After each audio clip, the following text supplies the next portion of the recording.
Most people walk past gold every day, not because it's rare, but because it hides in plain sight, deep inside ordinary rocks, inside strange patterns most eyes ignore, inside simple processes nature has used for millions of years. In this full documentary, you'll see three real, proven ways gold reveals itself, without chemicals, without expensive machines, and without guesswork. These are not theories. These are geological clues, field-tested methods, and natural signs that have led to real gold discoveries. Watch closely, because once you understand how gold hides, you'll never look at rocks the same way again. Gold has never been obvious. It rewards patience, observation, and understanding nature's signals. If this documentary changed how you see rocks, patterns, or the ground beneath your feet, then you're already seeing the world like a prospector. Subscribe for deeper geological breakdowns, real field evidence, and investment-grade gold knowledge, because the next discovery might be closer than you think.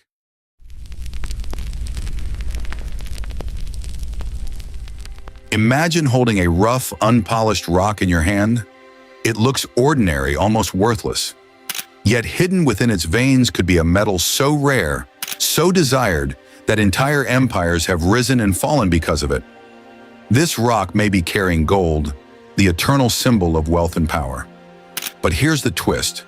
Today we are not talking about dangerous acids, toxic mercury, or costly industrial machines. Instead, we are uncovering the natural way to extract gold from gold-bearing rocks, without chemicals, without poisons, and without shortcuts.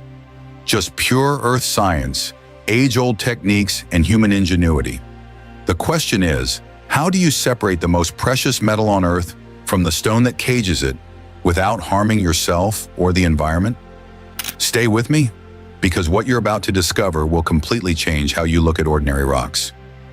Every rock tells a story. Gold-bearing rocks, in particular, are nature's hidden vaults.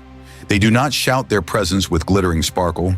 Instead, they conceal microscopic veins, specks and flecks of gold locked inside quartz, iron oxides, or sulfides. In history, miners relied on fire, mercury, and cyanide to break gold free, methods that poisoned rivers, sickened workers, and destroyed landscapes. Today, though, there's a growing fascination with natural extraction, not just because it's safer, but because it connects us with how early civilizations discovered gold without technology. So let's begin our journey where it all starts, the rock itself. Gold rarely appears in its pure form lying on the ground. Instead, it hides inside host rocks. The most common host is quartz, a hard, crystalline mineral that forms veins through mountains and riverbeds. But quartz alone doesn't guarantee gold. To know if your rock is promising, you need to study clues. Does the quartz contain iron staining, rust-colored streaks from oxidized iron? Does it lie in areas with historical gold activity, like old mine sites or river valleys? Does it appear heavy for its size, suggesting hidden minerals inside? The suspense builds here because most quartz rocks are barren. But when you find the right one, it's like holding a treasure chest sealed for millions of years. Once identified, the rock must be broken down. But without acids or chemicals, the process relies on physics, not chemistry. Ancient miners understood this. They used tools like hammers, mortars, and grinding stones. Today, you can replicate that with a geology hammer or mallet to break the rock into smaller pieces, a mortar and pestle or hand crusher to reduce fragments to gravel. Then eventually a grinding method, even something as simple as a heavy flat stone, to turn the gravel into fine powder. The finer the powder, the more gold you expose. Remember, gold is malleable. It bends and flattens when struck, while ordinary rock fractures and turns to dust. This difference becomes your first advantage. Gold has one property that makes it unique: its incredible density. It is nearly 20 times heavier than water and far denser than the quartz or host rock surrounding it. This means if you mix crushed rock with water and shake it, the lighter material will wash away, leaving the heavier gold particles behind. This principle is called gravity separation, and it's been used for thousands of years. Think of the classic gold pan, swirling, washing, and letting water carry away lighter sand while the heavy gold settles at the bottom. But here's where it gets interesting. Without chemicals, this method alone can isolate visible gold. If the host rock contained enough free-milling gold, you'll begin to see tiny flashes of yellow at the bottom of your pan. At this stage, excitement builds. You've crushed, you've panned, and now you hold a concentrate. But the story doesn't end here, because not all gold is visible. Some is hidden as microscopic particles. To the naked eye, it's still trapped in black sands, iron oxides, and heavy minerals. So how do you coax it out? The next steps combine ancient wisdom with natural science, heat, fire, and persistence. And the best part? Still no toxic chemicals. For centuries, fire has been humanity's greatest tool for separating metals. The process is simple in concept, but requires patience. 1. Heat the gold-bearing concentrate in a natural furnace or crucible. 2. The heat drives away impurities, breaking down sulfides and oxides. 3. Gold, with its high melting point, remains behind as a glowing bead. This is called smelting, but traditionally it was done with toxic fluxes.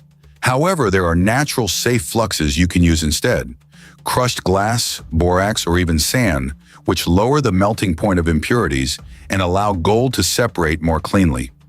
The suspense here is electrifying, because as the fire rages, you're not just heating rock, you're recreating an ancient transformation that turns stone into treasure. Imagine pulling a crucible from the fire, letting it cool, and then breaking away the slaggy crust. Inside lies a tiny bead, heavy beyond its size, glowing faintly even after the flame dies. This is gold freed from rock, without cyanide, without mercury, without harm. The moment is dramatic. This bead may be small, but it represents the Earth's story condensed over eons. It also proves something remarkable. You don't need chemicals to win gold from stone, only knowledge, persistence, and patience. But we are not done yet. Even naturally smelted gold contains impurities, traces of silver, copper, or iron. Refining without chemicals becomes an art form where traditional methods come alive. Ancient smiths hammered, reheated, and hammered again, driving out non-gold metals. Over time, the bead grew purer, its yellow hue deepening. Today, modern hobbyists replicate this with small forges and repeated melting, still relying on physics, not poison. The result? Clean, natural gold, safe to handle, and safe for the earth. Why this matters today? You might wonder, if chemical methods are faster, why return to natural techniques? The answer lies in 3 powerful truths. 1. Safety. No exposure to toxic mercury or cyanide. 2. Sustainability. No rivers poisoned, no soil destroyed. 3. Connection. A deeper bond with the earth and the heritage of gold seekers before us. And here's the most surprising fact. Some of the world's richest discoveries were made this way, simply crushing, washing, heating, and repeating until nature revealed her treasure. The suspense continues. We've explored identifying rocks, crushing them, washing for gravity separation, and even smelting with natural methods. But the story of natural gold extraction is far from over, because the real challenge isn't just freeing the gold, it's maximizing recovery without losing even the tiniest flake.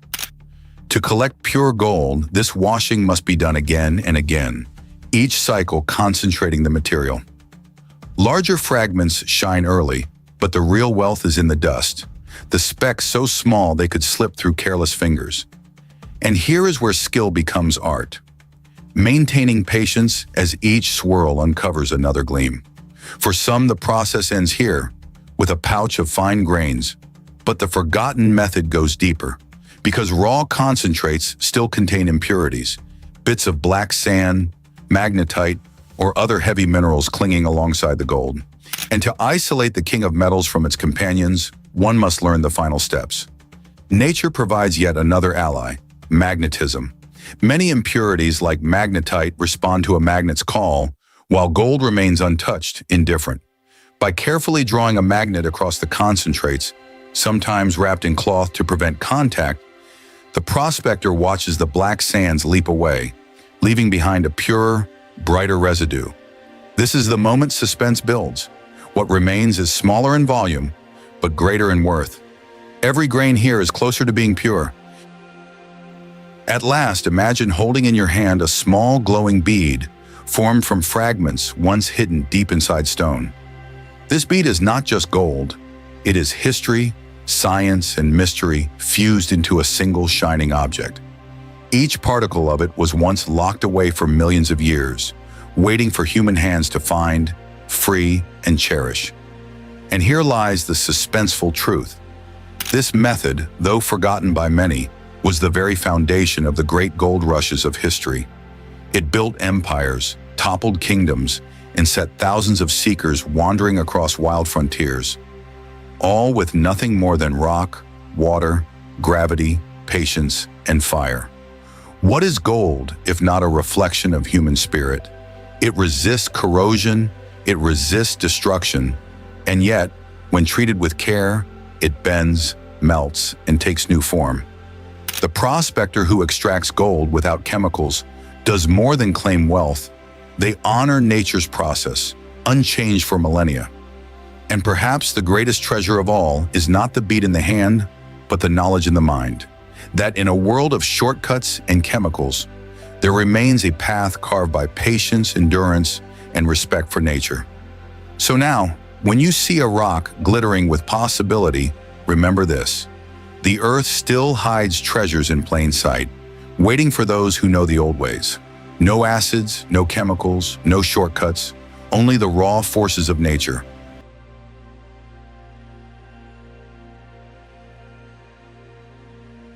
Now that you've seen how gold can be revealed without chemicals, the next question becomes even more important. How do you know where to look in the first place? Nature leaves patterns behind, and those patterns are rarely random. Let's move to the next sign that has guided prospectors for centuries.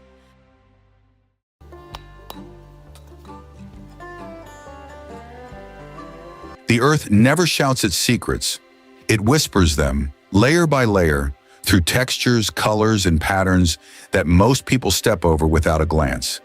But to those who know what to look for, these patterns are more than random streaks or veins.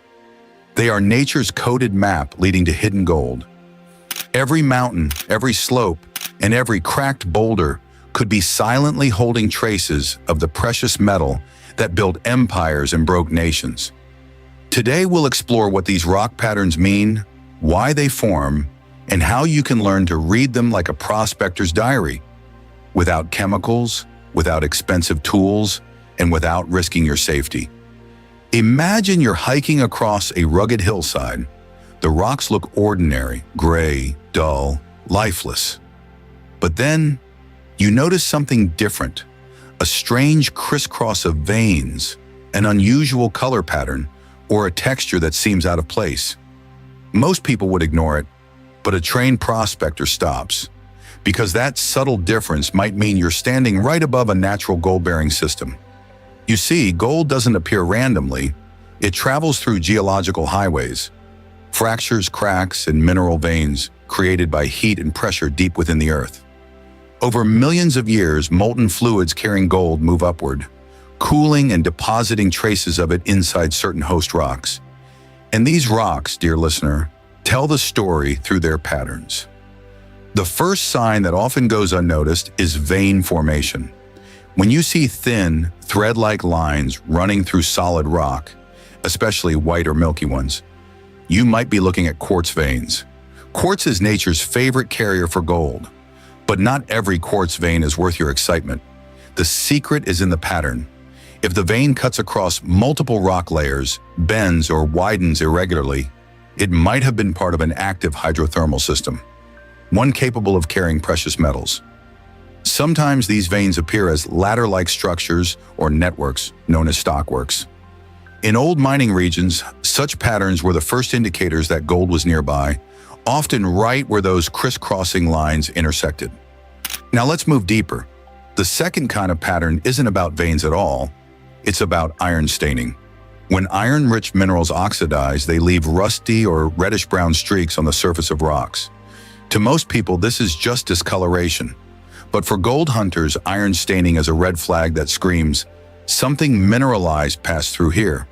Gold is usually accompanied by iron, copper, and other metals, so where you find rust-colored surfaces, you're likely looking at the scar of an ancient mineral flow.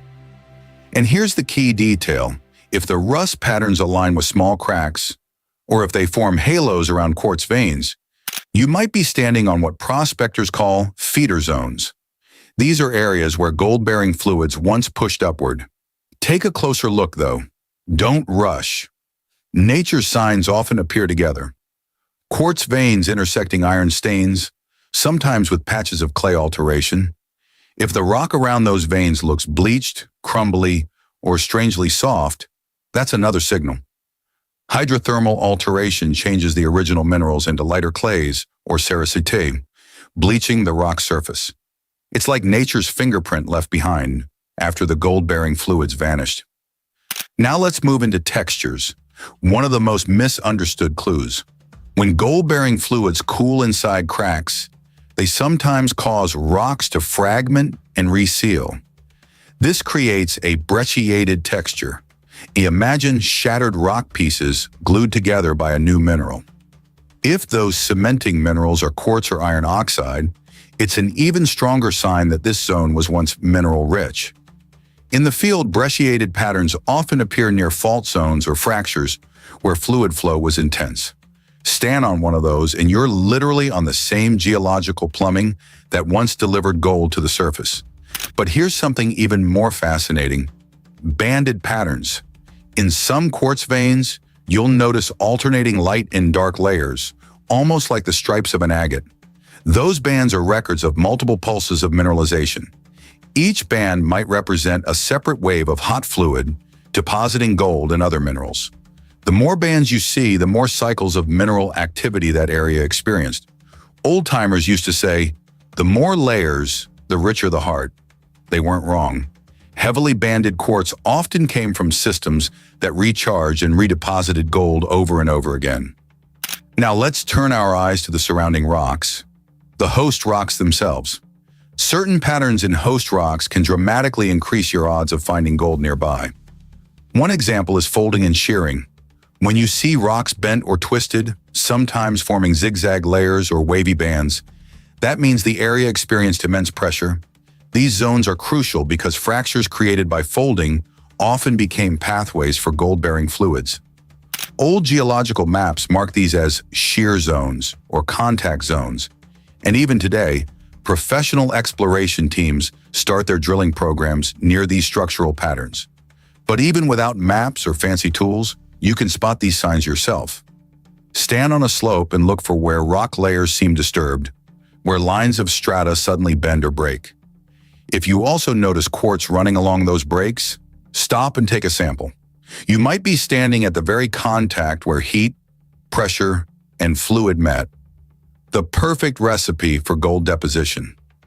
Let's not forget color zoning, another overlooked pattern. When different minerals interact, they paint the rocks in shades of white, yellow, red, or even purple. In gold-bearing areas, this color zoning often appears in halos, red to brown from iron oxides, fading into white from quartz and clay alteration. Now let's combine everything we've seen. You're standing in a dry hillside, the air heavy with dust. Around you, the rocks show streaks of rusty red, small veins of quartz, and faint bleaching where the stone looks almost ghostly. To an untrained eye, it's nothing. But to you, it's a pattern, a code. Quartz veins tell you the gold had a path. Iron staining tells you mineral fluids once moved through. Alteration tells you the chemistry changed. And the brecciation shows the earth fractured, healed, and fractured again. All of these together form what geologists call a mineralized zone. And that's where the gold hides. You see, finding gold isn't about luck. It's about learning to listen to the ground. Every pattern, every crack, every discoloration is a word in nature's hidden language. Those who learn to read it don't need luck. They just need patience and awareness. Now, before you rush to the field, here's a critical reminder. Gold can travel far from its original source. Erosion breaks down those mineralized rocks, washing gold particles downhill and into sediments. So if you find these patterns higher up a slope, follow the terrain downward. The heaviest particles, including gold, settle in natural traps, like bends in gullies or behind boulders. By reading the rock patterns, you're not only identifying where gold once formed, but also predicting where it might have migrated. Sometimes, even when gold veins have long eroded away, their presence is still written in the rocks, through rusty scars, bleached zones, and crumbled quartz debris. That's why old mining regions often appear lifeless and stained. The very colors of the earth tell the story of what was taken from it. But here's where modern prospectors have an advantage. You can combine visual observation with simple non-chemical methods.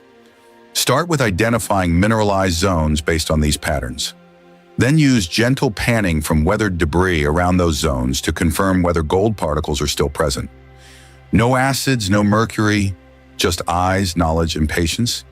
And when you find a small flake or two, trace them back uphill until you locate the source pattern that first caught your attention. That's the real trick. Following the clues backward from sediment to bedrock. Every piece of gold you find in a pan had to come from somewhere, and the rocks will tell you where if you learn their language. The deeper secret behind these patterns lies in time. It took millions of years for heat, pressure, and chemical reactions to write these stories in stone. You're not just looking for gold, you're reading Earth's autobiography. Each vein and fracture is a sentence, each iron stain is a comma, and each glimmer of gold is the period that ends a long geological paragraph. When you begin to see rocks this way, you'll realize that gold isn't hidden, it's revealed in plain sight, just disguised behind patterns that only the observant can decode.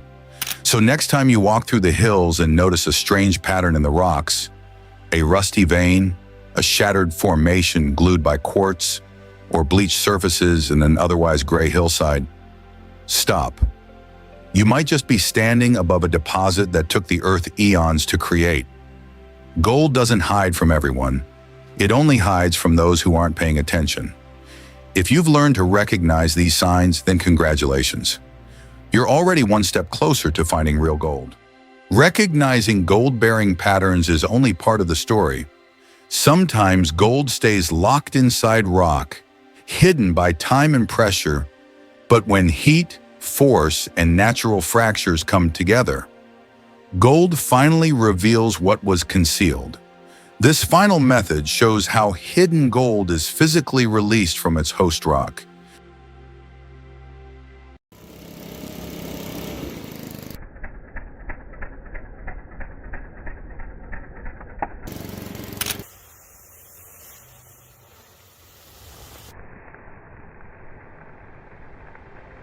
They look ordinary, rough, ugly, the kind of rocks most people would kick aside without a second glance. But what if I told you that inside these dull and lifeless stones could be one of the Earth's purest treasures? Gold? It sounds unbelievable, doesn't it? Yet for centuries, nature has hidden gold in the most unexpected forms. Not in glittering nuggets lying openly in streams, but deep inside rocks that seem completely worthless. Today, we're not just talking theory.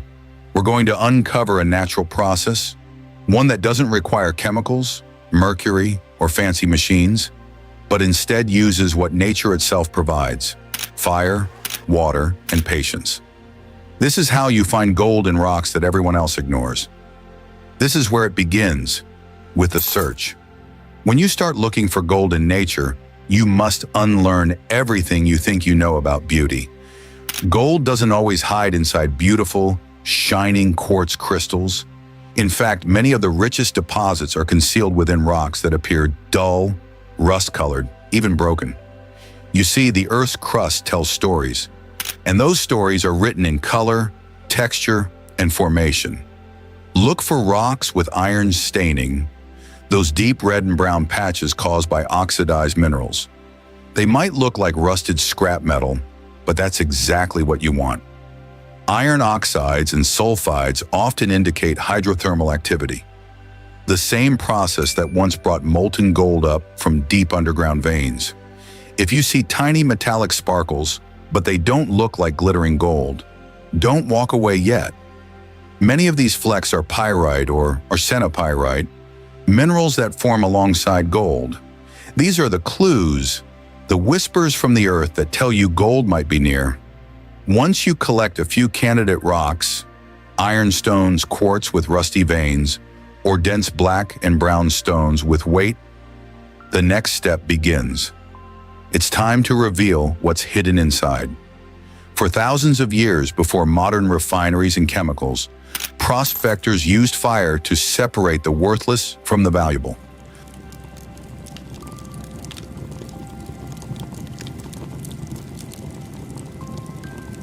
Fire, in its purest form, doesn't destroy gold. It reveals it.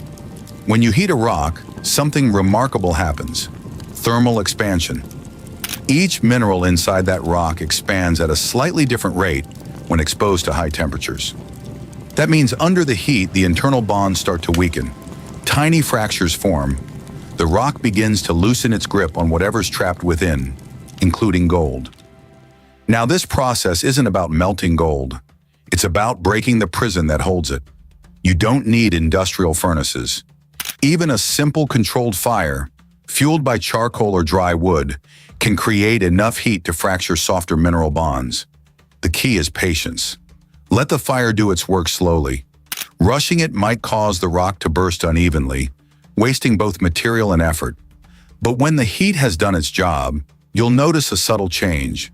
The surface dulls, the rock looks tired, as if it's about to tell its secret. And that's when you introduce nature's second element.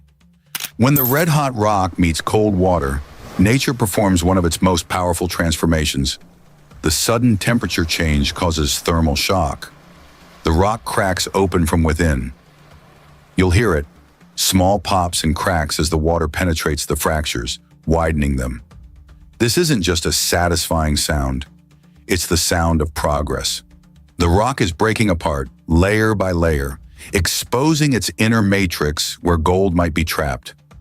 Now, as you lift those cooled rocks, you'll notice they feel lighter. Some have split cleanly, others crumble between your fingers. That's when the real revealing begins. What was once solid stone now breaks easily. Inside, you'll notice veins, metallic threads, or dull patches, all of which could indicate gold. Crushing doesn't mean pulverizing everything into dust. It's a methodical process.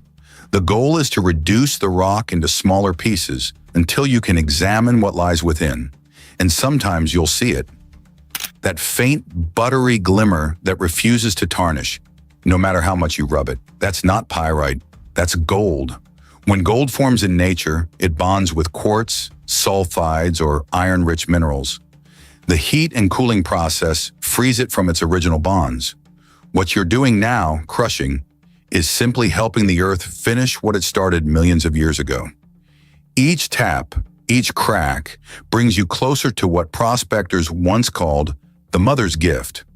But there's one more step, the separation, and it doesn't need any chemicals, just clever observation and patience. Gold is one of the heaviest elements found in nature. That simple truth can be your biggest advantage. Take your crushed material and place it in a shallow pan or a wide container filled with clean water. Gently swirl it. Don't rush. The lighter materials, sand, dust, and rock, will float or move to the top. But the heavier particles, including any gold, will stay stubbornly at the bottom. This natural principle of gravity separation is the foundation of panning. It's how ancient civilizations discovered gold long before chemistry existed. As you tilt the container slightly and let water wash away the light debris, what remains might surprise you. Tiny golden fragments, specks, or even flakes glinting in the sunlight. Each one tells a story older than humanity itself. For most people, rocks are lifeless. But for those who understand the Earth's language, every fracture, color, and shimmer is a clue.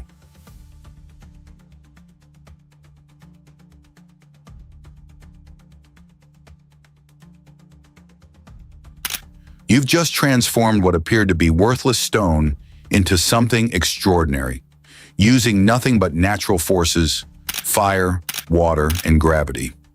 The process might seem simple, but it's one of the oldest forms of natural gold liberation on record. It's proof that you don't always need chemicals or machines to work with nature. Sometimes all you need is understanding. And here's the secret most overlook. The real value isn't just in the gold you find, but in learning how nature conceals and reveals its riches. That knowledge is what separates a casual explorer from a true prospector. You didn't just extract gold today, you uncovered a truth that's been buried for centuries. Gold has never been obvious. It rewards patience, observation, and understanding nature's signals.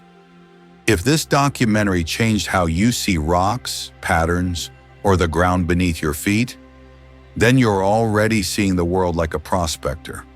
Subscribe for deeper geological breakdowns, real field evidence, and investment-grade gold knowledge. Because the next discovery might be closer than you think.